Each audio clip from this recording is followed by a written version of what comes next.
peperangan di Prambanan kemarin adalah caraku untuk menunjukkan kepada kalian semua bahwa Angger Senopatilah yang paling berhak dan pantas untuk menggantikanku. Pangeran Benowo tercengang mendengar penuturan dari romonya yang panjang dan lebar serta amat jelas tersebut.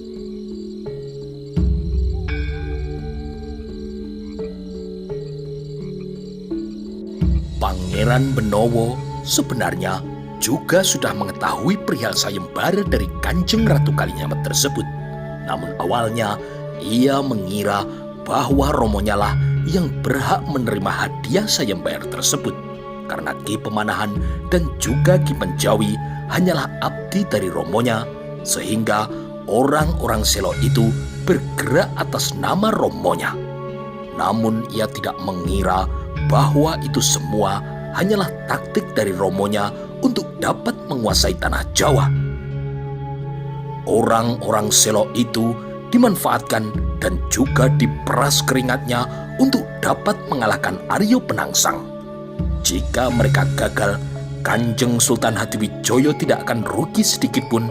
Bahkan ia masih bisa membuat sayembara lagi untuk dapat mengalahkan Aryo Penangsang dengan ganjaran tanah Mataram dan tanah Padi.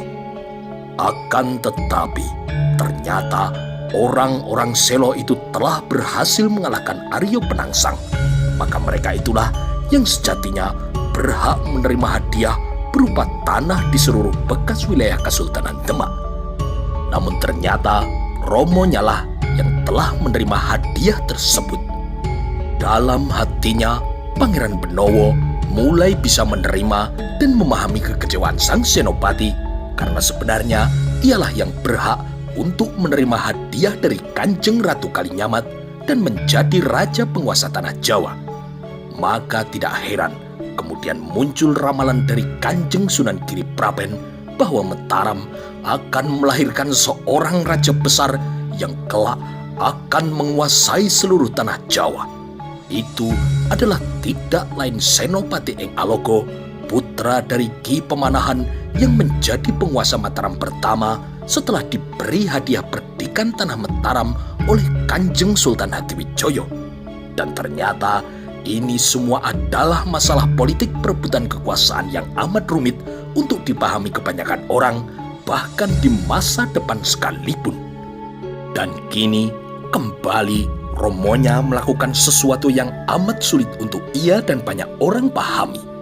Kanjeng Sultan Hadiwijaya telah dengan sengaja menentang pantangan dari Kanjeng Sunan Giripraben dengan sengaja menyerbu tanah Mataram. Ternyata penyerbuan itu bertujuan untuk menunjukkan kepada semua orang Pajang bahwa sang senopatilah yang memang berhak serta lebih dari sekedar pantas untuk menjadi pemimpin seluruh tanah Jawa menggantikan Kanjeng Sultan Hadiwijaya.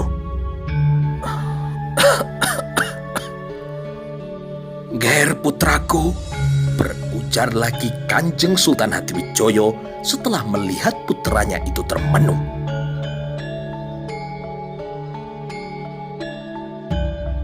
Sepeninggalku, hendaklah engkau hidup rukun bersama dengan kakangmu itu, Ger.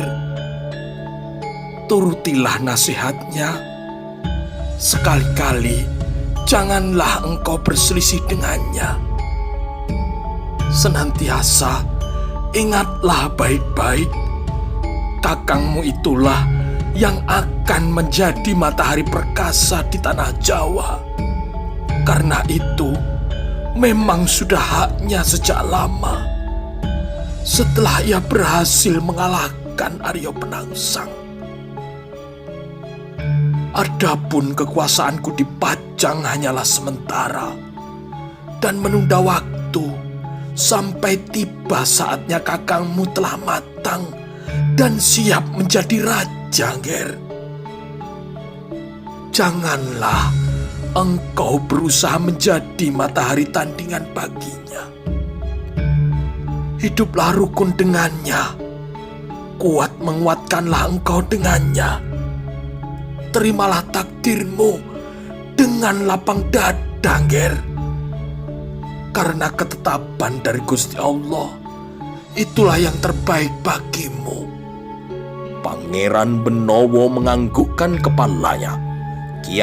Kini ia merasakan kesedihan yang sangat amat mendapati kenyataan yang telah dibeberkan oleh romonya itu. Ditambah lagi dengan kondisi Sang Noto yang kian mengkhawatirkan, namun masih bisa memaksakan dirinya untuk tersenyum. Laksana kini hatinya tertoleh sembilu tertajam, hingga tidak sadar menitik air matanya. Begitu pula dengan Patih Monconegoro, Adipati Tuban serta Adipati Demak. Aroma kesedihan yang begitu kuat mengental selama perjalanan pulang kembali ke Pajang. Para prajurit Pajang kini berjalan dalam ilamar langkah seperti telah kehilangan tenaga karena semangatnya telah lama menguap sejak semalam.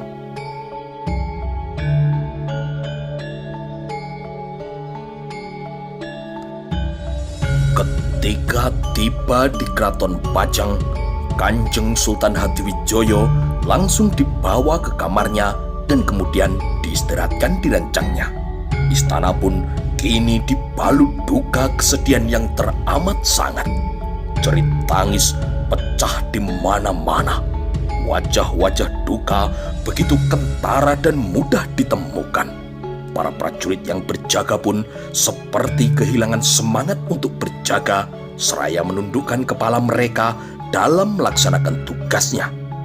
Tawa dan canda kini telah menghilang bagai embun pagi yang telah tersibak oleh teriknya sang surya. Sejak rombongan memasuki keraton, Kanjeng Senopati dan para pengiringnya segera beristirahat di Dusun Mayang di sebelah barat Keraton Pajang. Sang Senopati berketetapan hati untuk berdiam sementara di Dusun Mayang itu, seraya menunggu perkembangan selanjutnya dari kondisi romo angkatnya itu. Kanjeng Sultan Hadiwijoyo yang kian merasakan sakit di bagian dada tengah atau ulu hatinya, berulang-ulang berusaha melawan kesakitan yang tengah merenda tubuhnya. Berkali-kali ia merasakan kesulitan untuk mengendalikan setiap anggota tubuhnya. Anggota tubuhnya serasa berkedut-kedut dan sulit untuk digerakkan. Nafasnya kini juga mulai terasa amat sesak.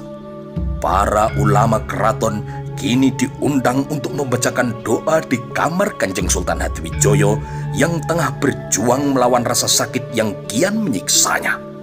Seraya menahan rasa sakitnya yang teramat sangat, dipandanginya sosok-sosok yang kini berada di sekitarnya. Sang permaisuri beserta seluruh selir dari Kanjeng Sultan Hadiwijoyo kini terlihat sembab matanya. Begitu pula dengan Pangeran Benowo dan putra-putra kandung yang lain. Begitu pula dengan Patih Monconegoro, Tumenggung Wilomarto, Tumenggung Wuragil, Adipati Tuban, Adipati Demak, Adipati Surabaya dan Adipati Meduro. Orang-orang terdekatnya begitu didera kesedihan yang teramat sangat.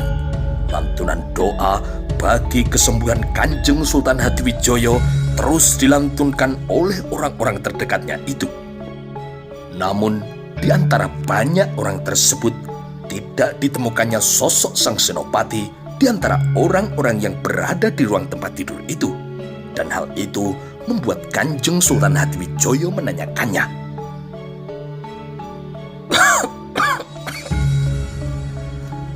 "Kemana putraku Senopati?" Pangeran Benowo menjawab. "Mohon ampun Romo Sultan, Kang Mas Senopati dan prajuritnya beristirahat di Dusun Mayang." "Mengapa ia tidak di sini, Ger?" Tidak ada yang bisa menjawab pertanyaan dari Kanjeng Sultan Hadiwijoyo tersebut. Semuanya hanya terdiam menundukkan kepala. "Ger, panggillah Senopati kemari." Utusan pun kini segera dikirim menuju ke Mayang. 5 orang prajurit berkuda yang dipimpin oleh lurah prajurit mendatangi sang senopati guna menyampaikan perintah dari Kanjeng Sultan Hadiwijoyo. Namun, atas nasihat dari Ki Jurumertani, sang senopati menolak permintaan dari Kanjeng Sultan Hadiwijoyo tersebut. Betapapun Kanjeng Sultan Hadiwijoyo adalah romo angkatnya, namun status Pajang dan Mataram saat itu masih dalam suasana yang bermusuhan. Ki Jurumertani tidak ingin kedatangan sang senopati ke istana Pajang hanya akan memperuncing permusuhan itu. Apalagi di sana ada Adipati Tuban dan Adipati Demak yang mendampingi Kanjeng Sultan Hadiwijoyo. Maka sang senopati pun berkata kepada para utusan dari Pajang itu,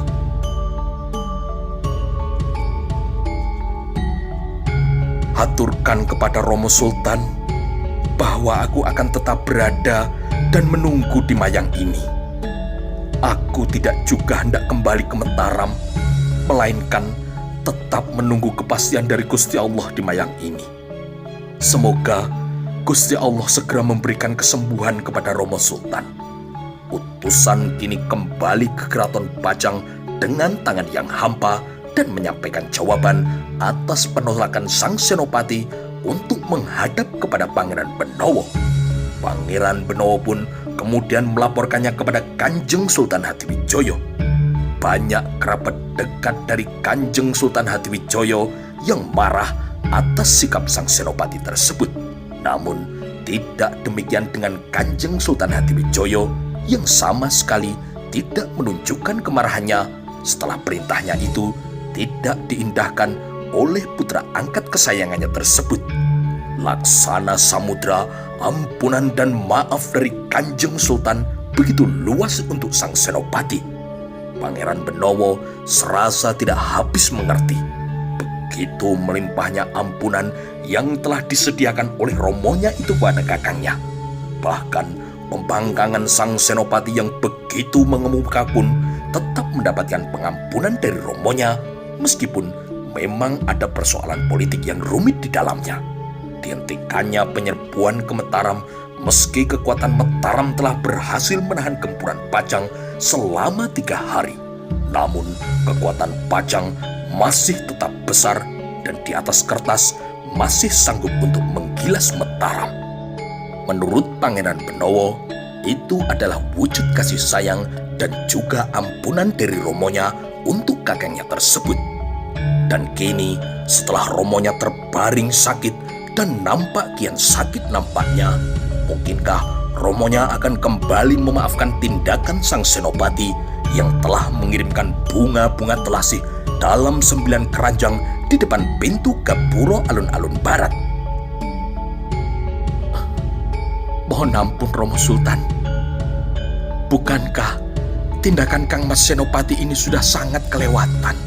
Ungkap Pangeran Benowo yang mengungkapkan kejengkelannya.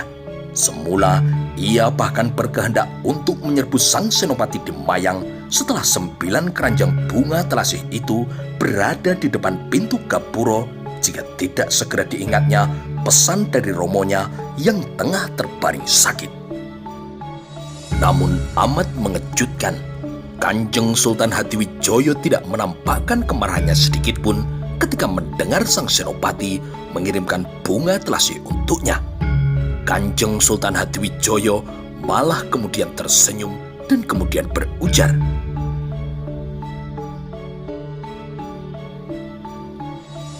"Ger Benowo putraku, janganlah engkau terburu-buru untuk menilai buruk perilaku kakangmu itu. Mohon ampun Romo, dengan pengiriman bunga telasih itu, bukankah Kang Mas Senopati menghendaki Romo agar lekas mangkat Romo? Dengan demikian, Kang Mas Senopati dapat segera melanjutkan kekuasaan Romo di Mataram sebagai perwujudan wilayat dari Kanjeng Sunan Giripraben Romo." "Tidak, Ger putraku," geleng Kanjeng Sultan. "Sekali-kali tidaklah kakangmu itu bermaksud seperti itu, Ger. Karena sesungguhnya bunga-bunga telasih itu telah kuminta sejak jauh-jauh hari.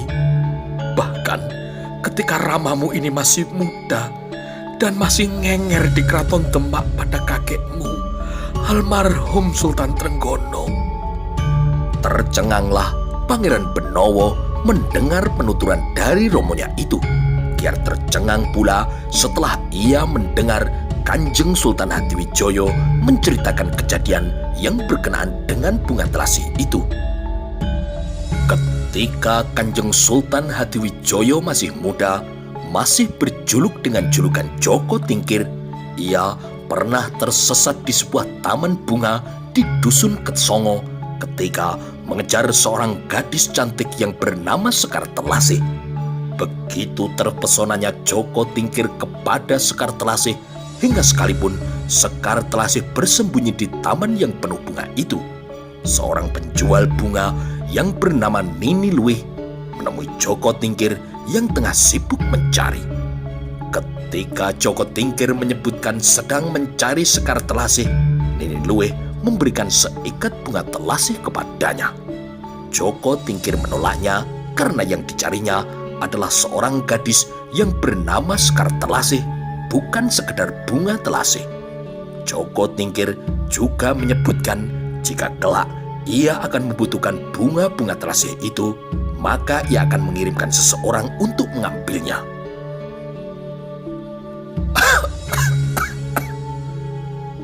Dan jika kakangmu itu yang mengambilkan bunga telasih itu, maka itu telah sesuai dengan permintaanku dahulu kepada Nini Luwih, Nger, ujar Kanjeng Sultan Hadiwijoyo setelah membuka rahasia besarnya. Takdir untukku sudah digariskan oleh Gusti Allah seperti itu. Maka jangan sekali-kali kamu menyalahkan kakangmu karena pengiriman bunga telasih itu, Nger. Janganlah engkau berburuk sangka kepadanya. Pangeran Benowo menundukkan kepalanya dan kemudian terdiam. Kemarahannya pada sang senopati kini berangsur-angsur menghilang dari hatinya setelah mencerna penjelasan dari romonya. Nger putraku, pengiriman bunga telasih itu menandakan kakangmu mengetahui bahwa hidup Ramamu di dunia ini tidak akan lama lagi, Nger, ujar Kanjeng Sultan dengan pelan.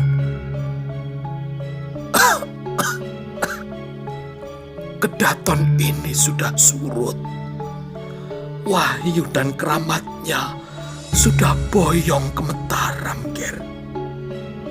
Betapapun keras usahaku untuk menghindari takdir, menghindari wirayat dari Kanjeng Sunan Giripraben, menghindari janjiku pada guruku Ki Ageng Selo, dengan mengulur-ulur waktu pada almarhum Kakang Pemanahan agar tanah Mataram urung kuberikan karena aku takut untuk mewujudnya wirayat dari Kanjeng Sunan Giripraben.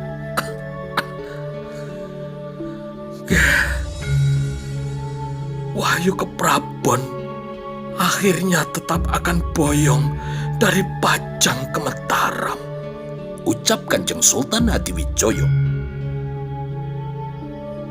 Sekali lagi, Nger, aku katakan, Benowo dan para putra-putraku yang lain serta seluruh abdi Pajang, janganlah pernah kalian menaruh dendam pada putraku Senopati dan juga orang-orang Mataram.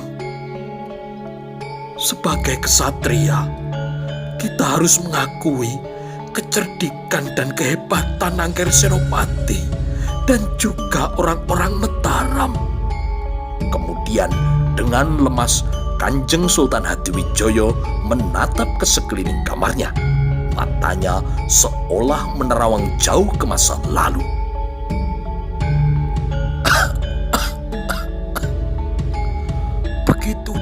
cepat roda berputar. Begitu cepat waktu berlalu. Sepertinya baru kemarin aku berguru pada Ki Ageng Selo. Sepertinya baru kemarin aku menjadi punggawa di Demak. Seperti baru kemarin Romo Sultan Trenggono mengangkatku sebagai menantunya dan memberiku jabatan sebagai adipati di Pajang ini. Sepertinya pula baru kemarin Kakang Mas Aryo Penangsang kukalahkan dengan bantuan saudara-saudaraku para ksatria Selo. Duh Gusti, sungguh hamba melihat keadilanmu yang begitu gamblang di mata hamba.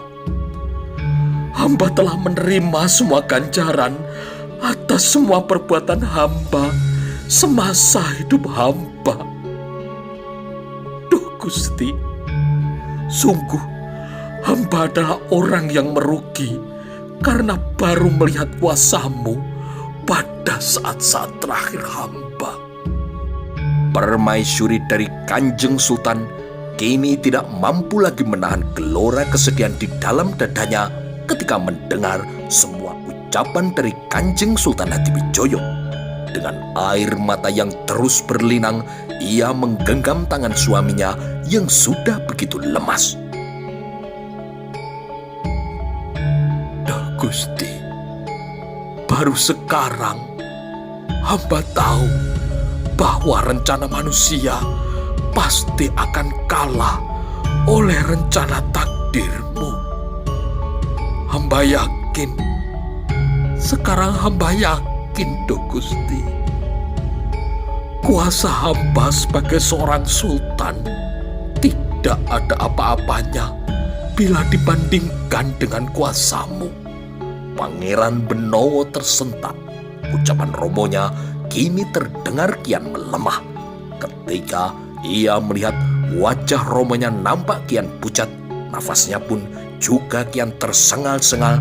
Nampak pula kepayahan romonya dalam menahan rasa sakitnya. Segera ia memanggil semua kerabat dan para petinggi Kesultanan Pajang.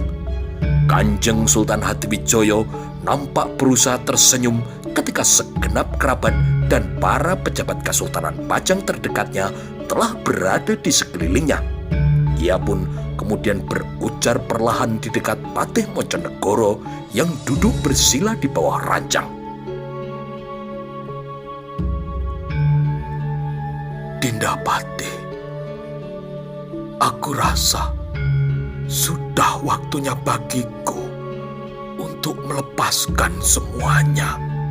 Patih Mojonegoro dan semua yang mendengar ucapan Kanjeng Sultan Hadiwijoyo tiba-tiba disergap kesedihan yang melangit. Tidak sedikit di antara mereka yang menangis, termasuk Patih Mojonegoro yang telah begitu lama bersama-sama dengan Kanjeng Sultan sejak ia masih muda dan bersama-sama menuntut ilmu dari Ki Ageng Banyu-Biru. Ketahuilah, tidak ada matahari kembar di tanah Jawa ini. Aku yang lebih tua ini akan mengalah kepada yang lebih muda. Dengan pelan, Kanjeng Sultan Hadiwijoyo berujar. Segenap kerabat dan para pejabat Kesultanan Pajang tidak ada yang berani berbicara. Mereka menatap sosok Kanjeng Sultan yang pucat pasi karena hampir meninggalkan dunia untuk selama-lamanya. Sejenak ia berusaha menguatkan diri dan kemudian Kanjeng Sultan berujar dengan lirih.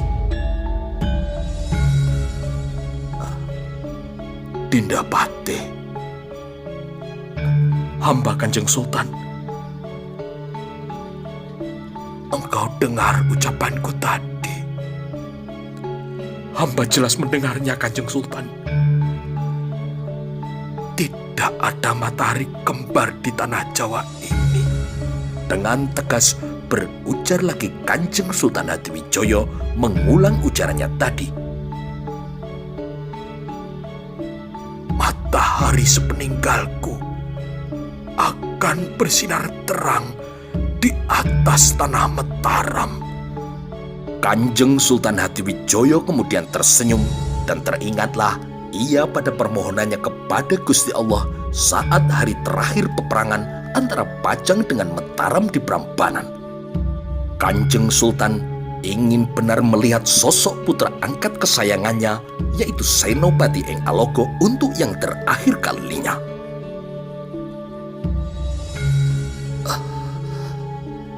Dengan nafasku yang terakhir, aku manggil putraku Senopati. Ger Senopati, Ger Senopati, ucapnya dengan pelan dan bersusah payah seraya menahan rasa sakit dan sesak nafas yang teramat sangat di dadanya. Maka tidak menunggu waktu lama, Pangeran Benowo segera keluar dari kamar romonya dan ia pun langsung melompat naik ke atas kudanya dan memacu kudanya menuju ke Dusun Mayang.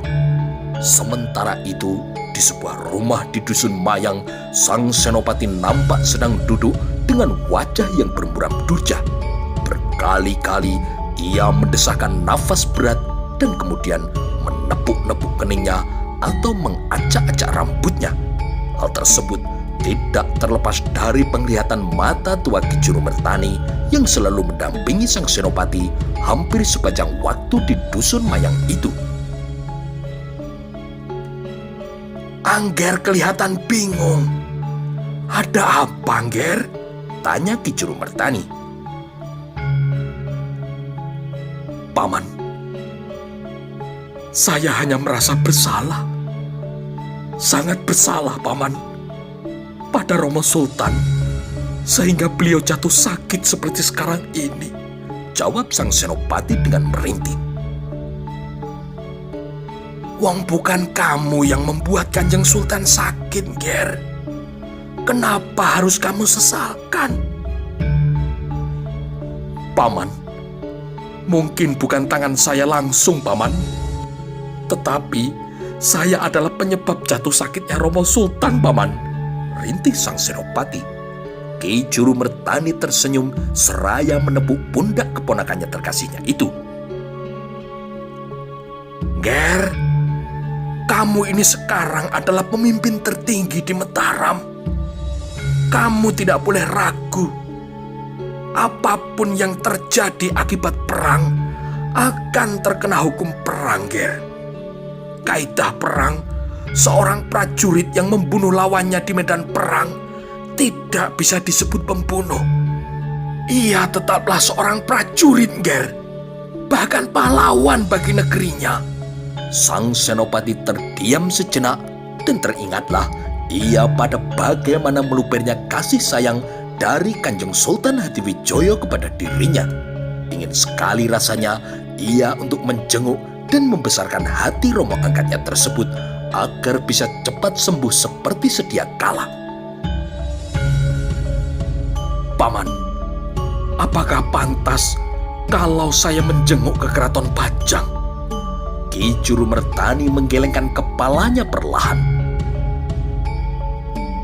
Paman khawatir mereka akan menganggap bahwa kedatangan Angger seperti meledek mereka. Sebaiknya nanti saja, Ger. Apabila keadaan Kanjeng Sultan sudah benar-benar parah, baru kita menengok. Tetapi kalau Kanjeng Sultan berangsur membaik dan sembuh, kita cukup kirimkan surat saja kepadanya. Lalu kita segera pulang kembali ke Mataram. Dan saat itu pula pintu kamar sang Senopati diketuk dari luar oleh Tumenggung Surodipo. Abdi kesayangan dari sang Senopati ini menyampaikan bahwa Pangeran Benowo telah datang dan ingin langsung bertemu dengan sang Senopati. Dan kemudian sang Senopati pun mempersilahkannya untuk masuk. Dengan tergesa-gesa, Pangeran Benowo memberitahukan perihal Kanjeng Sultan Hadiwijoyo yang nafasnya tinggal 1-2 dan hampir meninggal kepada sang Senopati. Ia juga menyampaikan permintaan terakhir dari Kanjeng Sultan Hadiwijoyo agar bisa bertemu dengan sang senopati untuk yang terakhir kalinya. Alangkah tersentaknya hati sang senopati mendengar kabar dari Pangeran Benowo. Langsung saja air mata sang senopati meleleh dan seraya kesedihan yang dalam kini telah membubung di hatinya. Ki Juru Mertani pun kemudian mengiyakan agar sang senopati segera berangkat ke keraton untuk menjenguk Kanjeng Sultan Hadiwijoyo untuk yang terakhir kalinya. Dengan diantar oleh Pangeran Benowo, Ki Juru Mertani dan sang senopati segera memacu kuda mereka menembus derasnya hujan yang disertai angin badai dan petir di malam itu untuk menuju ke Keraton Pajang. Ger Senopati, karena engkau pada akhirnya memutuskan untuk menghadap Gusti Sultan Pajang, maka engkau tidak akan bisa meraih cita-citamu untuk menjadi Raja Jawa saat ini.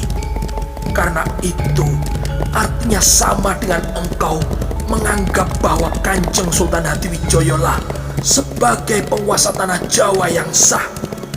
Maka orang yang berhak untuk menjadi penggantinya adalah orang yang beliau tunjuk dalam wasiatnya. Engkau terpaksa harus bersabar sebentar untuk meraih cita-citamu, Ger.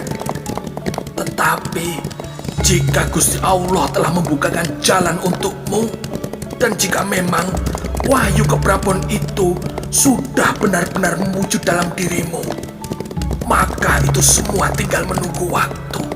Batin Ki Juru Mertani sepanjang perjalanan. Sekejap kemudian teringatlah Ki Juru Mertani pada sosok Ki Ageng Selo yang terus bertirakat dengan gentur dan berat untuk memohon agar kelak keturunannya lah yang akan menjadi raja penguasa tanah Jawa. Ki Ageng Selo merasa berhak agar keturunannya kelak menjadi raja di tanah Jawa karena ia adalah cucu dari Raden Bondan Kejawan, salah satu putra Prabu Brawijaya kelima. Ki Juru Mertani menghela nafas berat. Ia melihat bagaimana sang senopati yang begitu sering bertapa dengan gentur membuat ia teringat pada sosok Ki Ageng Selo. Yakinlah ia bahwa apa yang diharapkan oleh Ki Ageng Selo tersebut akan mewujud pada diri keponakannya yang sudah ia anggap sebagai putra kandungnya sendiri.